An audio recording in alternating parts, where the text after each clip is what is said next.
I am Wilfred Chikbanabwe appear here as the Bishop, the Catholic Bishop of Makurdi Diocese, the capital of Benue State in Nigeria.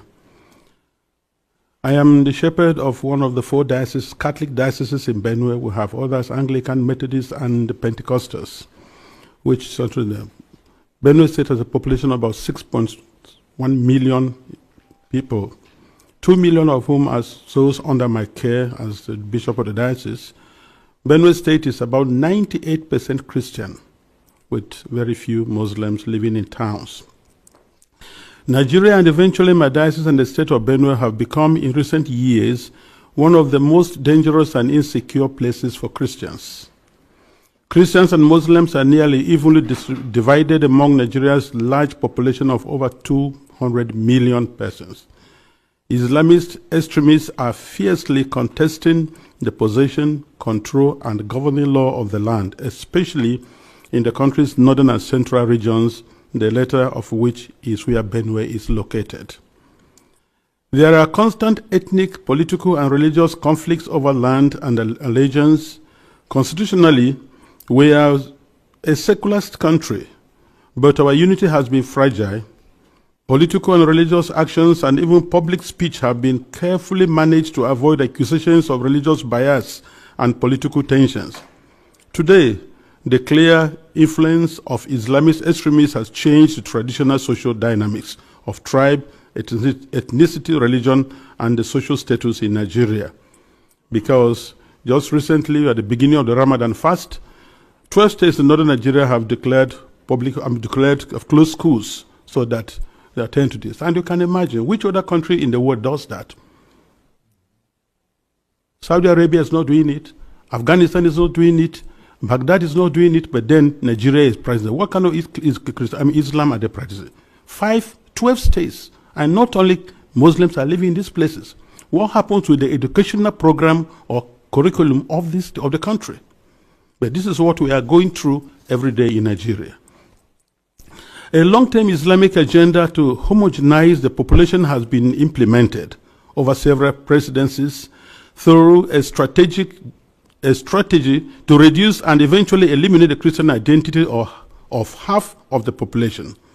This strategy includes both violent and non-violent actions, such as the exclusion of Christians from positions of power and adoption of such church members, the raping of women, the killing and exploitation of Christians, the destruction of churches and farmlands of Christian farmers, followed by the occupation of such lands by the Fulani herders, and also changing the names of these villages.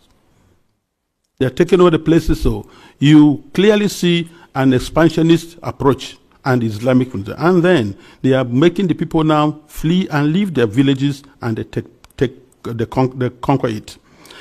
The quest to Islamalize the land appears high on the agenda of some of the powerful and influential Muslims in Nigeria.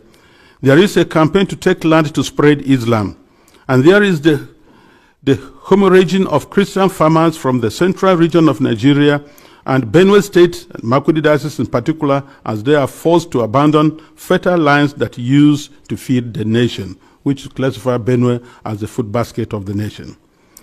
Militant Fulani herdsmen are terrorists destroying society.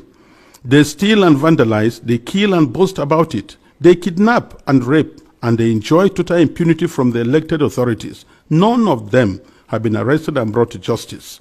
This is supported by the corrupt system in which we operate and the abject poverty among us, which allow the criminals to easily attract more recruits and prey on more victims.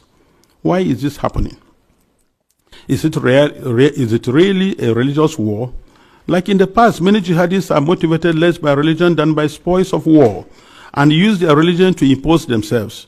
In my diocese, the spoils consist mainly of fertile, well-tended land organized around my parishes or so.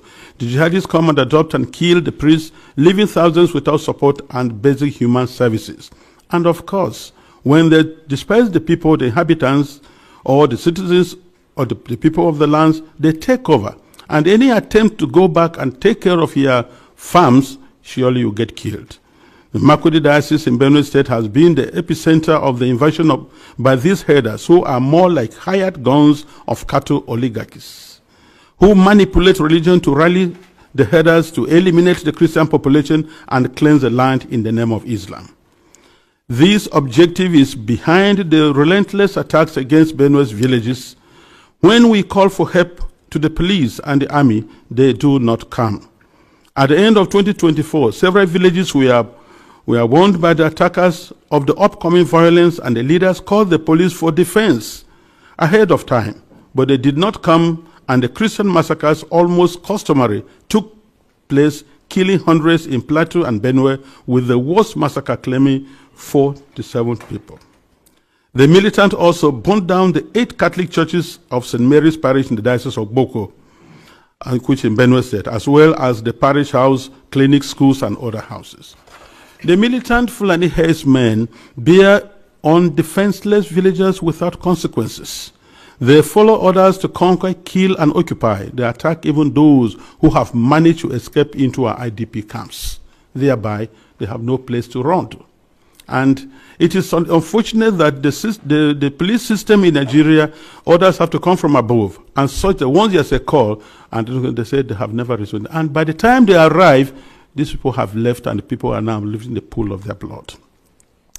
What I have recounted above is happening not only in Benue State. I believe our experience in Benue is symptomatic of what is happening elsewhere in large parts of Nigeria.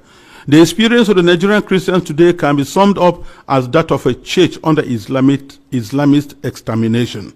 It is frightening to live there. Apart from the violent campaigns and attacks against Christian villages, there are now attempts by the Islamic Council of Nigeria and various Islamic groups to impose Sharia law on the Christians.